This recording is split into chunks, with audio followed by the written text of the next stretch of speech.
We're going to begin the 19th century, the Romantic Age. And one thing that I want to get out of the way right away and make sure that you're very clear on is there's a difference between romantic with a capital R and romantic with a lowercase r. The lowercase r is the boy meets girl, they go out for dinner, they fall in love and live happily ever after. That's not what we're talking about here. The Romantic Age that we're talking about with a capital R, two fundamental ideas and a lot of other ideas that we'll speak about below that. But the two fundamental ideas are individualism and freedom of expression. So, and it could be coincidental that some of that individualism and that freedom of expression also involves what you might think of as romantic love. But if that's the case, then it's more coincidental than anything else. So, lowercase r, boy and girl fall in love, uppercase r, and you have individualism and expression. The dates for the various artistic periods are sometimes really difficult to assess. It's a little bit easier for Romanticism, though, because Romanticism was a self-conscious break from the ideals of the Enlightenment. It began in the early 1800s, and Beethoven is regarded as the first great creative romantic. He's still very influential. He still is the embodiment of individual expression. Many tenets of Romanticism still exist. The artist struggling against society and convention. The purpose of art is to unsettle, not to soothe. And artists creating works of art that attest to their originality and their self-expression. The Romantic era grew out of social and political upheavals. This was the era of both the American and the French revolutions, but the French Revolution is really, on a global sense, the more important of the two. This was a transfer of power from the aristocracy to the middle class. There are also changes that emerged due to the Industrial Revolution. Millions of people moved from the country to the cities. This new society was based on the free enterprise system. This system celebrated individuals more so than at any other time in history. The phrase liberty, equality, and fraternity was the slogan of the French Revolution. It inspired hope and vision, and artists responded to that phrase with vigor. During this period, you started to see sympathy for the oppressed, an interest in the peasants, the workers, and the children. You started to see a renewed faith in humankind and its destiny. All of this was part of this increasingly democratic character of the Romantic period, and it inspired a series of revolutions and rebellions that gradually changed the political landscape of Europe and the rest of the world.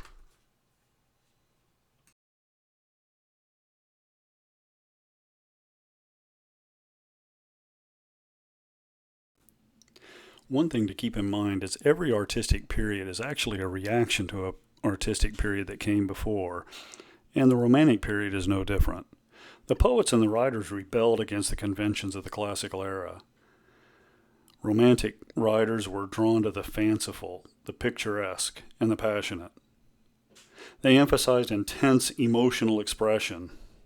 They were extremely aware of their own individuality. Jacques Rousseau once famously said, "If I am not better, at least I'm different." A new kind of lyric poetry was created in this time in Germany, and one of the main figures was a poet named Heinrich Heine. He became a favorite source for Romantic composers. There was a similar movement in France that was led by the writer Victor Hugo. He wrote not poetry but prose, and actually if you've ever seen the Broadway musical Les Miserables, it looks like Les Miserables, but it's Les Miserables. He was the creator of that book that went on to become that Broadway musical. In England, they also had a revolt against classical formalism, and it was led by emotional lyric poetry by figures such as Lord Byron, Percy Shelley, and John Keats. Now, the freedom of artists were a mixed blessing. The artists also, or I should say the artists, because of this freedom, they felt more cut off from society, and a new type of artist emerged, the bohemian. This is stereotypically the rejected dreamer, the starving artist. And these bohemian artists shocked the establishment through strange dress and strange behavior.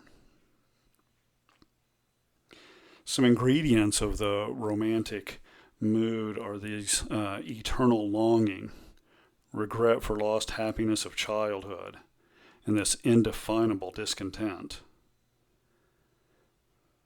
Artists' pessimism during this time was also based on reality. They had really high hopes during the French Revolution, but they weren't patient. They wanted them to happen quicker, and they weren't prepared for the reality that this was going to take some time to realize. These brave slogans didn't make people equal, and it didn't make them free. So this optimism that they brought with them gave way to doubt and disenchantment.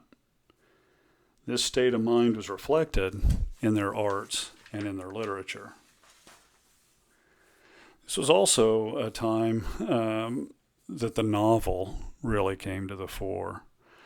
And a great theme of the 19th century novel was this conflict between the individual and the society.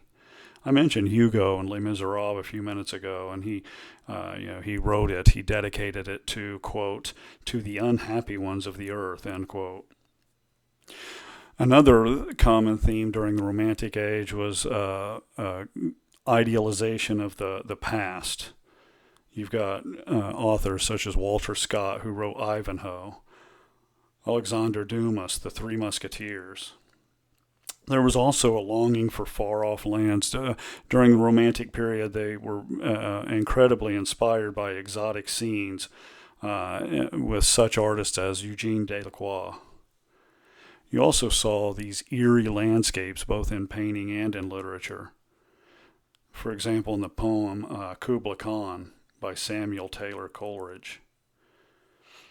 There's also examples of isolation. Nathaniel Hawthorne's novel, The Scarlet Letter. And during the Romantic Age, there was also an obsession with the supernatural. And a good example of this is the author Edgar Allan Poe and his poem, The Raven.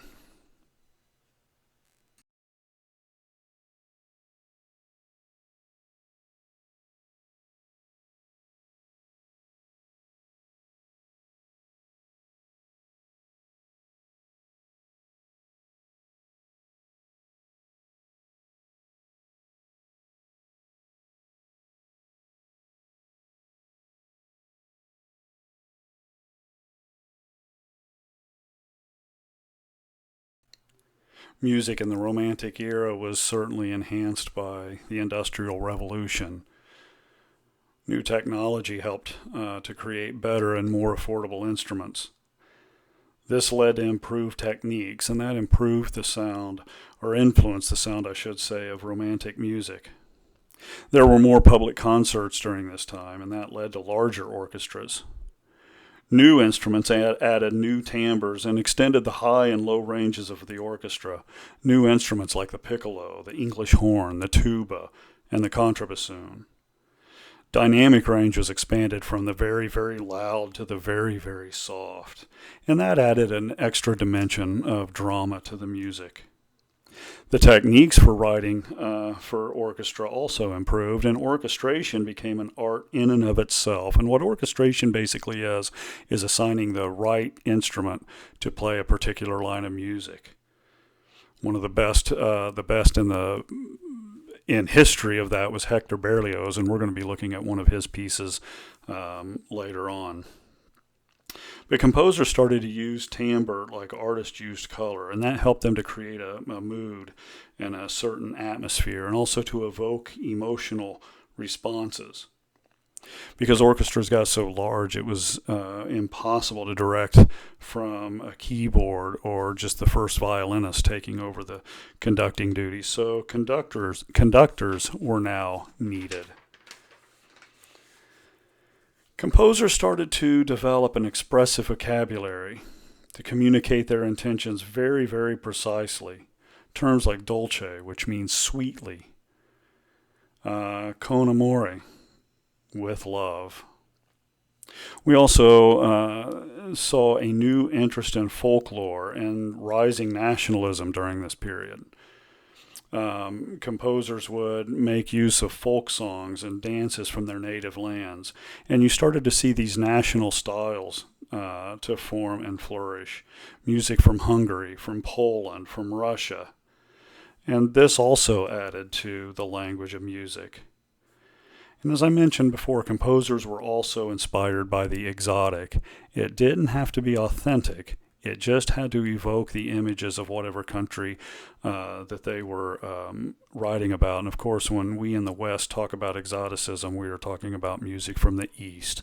So Japan, China, India, could be Africa, places like that. More than anything else, musicians tried to make their instruments sing. Melody during this time was marked by a very appealing lyricism. A lot of romantic themes have been turned into popular songs. Many romantic pieces still endure, pieces by Chopin, by Verdi, by Tchaikovsky. Music became more chromatic and more dissonant. And of course, this was done to make the music more expressive and more emotionally charged. During the Romantic era, the composers expanded on the musical forms of the classical era. And they did this to give their ideas more time to play out. For example, a typical Mozart symphony, somewhere around 20 minutes. A typical Brahms symphony, somewhere about 40 minutes or more. But by way of comparison, Joseph Haydn wrote more than 100 symphonies during his career. Mozart wrote 40. When we get to Beethoven, he only wrote 9. Schubert, 9. And Brahms, 4. New orchestral forms emerged. There was the one movement symphonic poem. There was a choral symphony. Works for solo voice and orchestra. Music started to draw a little bit closer to the other arts, and they tried to capture the same emotional atmosphere as poetry and painting. Historically, music had always been kind of the low guy on the totem pole, but when it started to draw closer to the visual and literary arts, it really started to elevate the status of musicians and composers in the artistic world. Music was linked to dreams and to passions, meditations on life and death, themes like human destiny and God, nature, pride and country, desire for freedom, politics, triumph of good over evil. Music provided a link between personal thought and the realities of the outside world.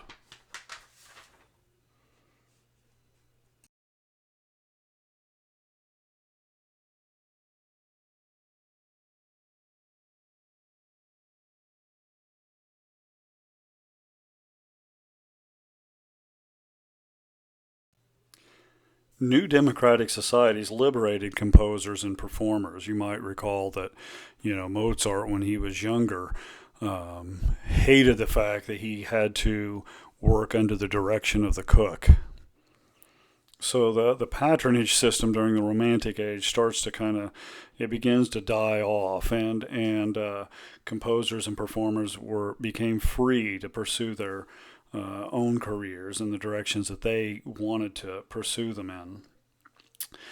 Musical life during this time also reached out to the general populace.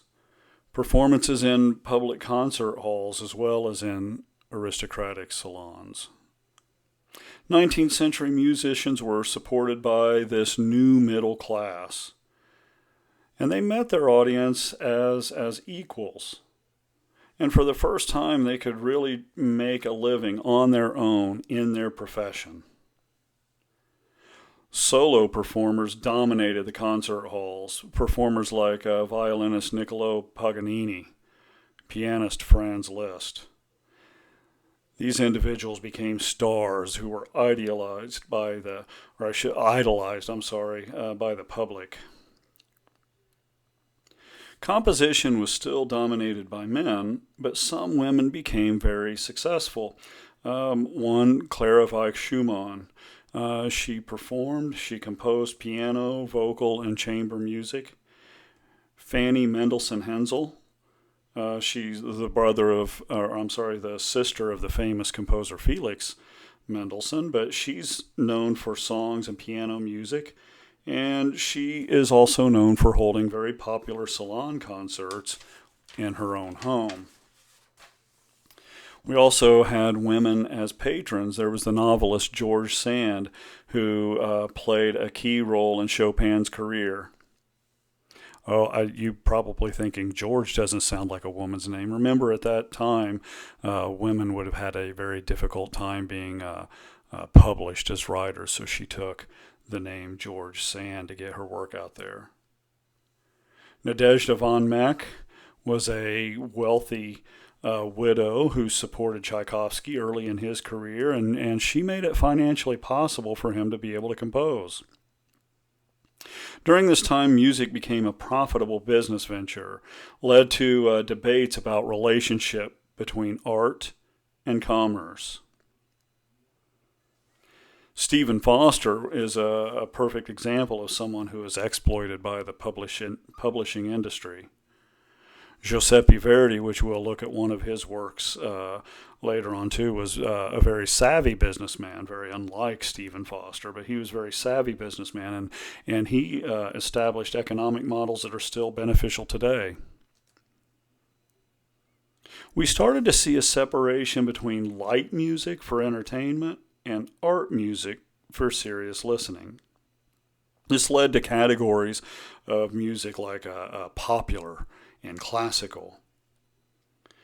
While access to music became more democratic, there became a distinction between highbrow and lowbrow music.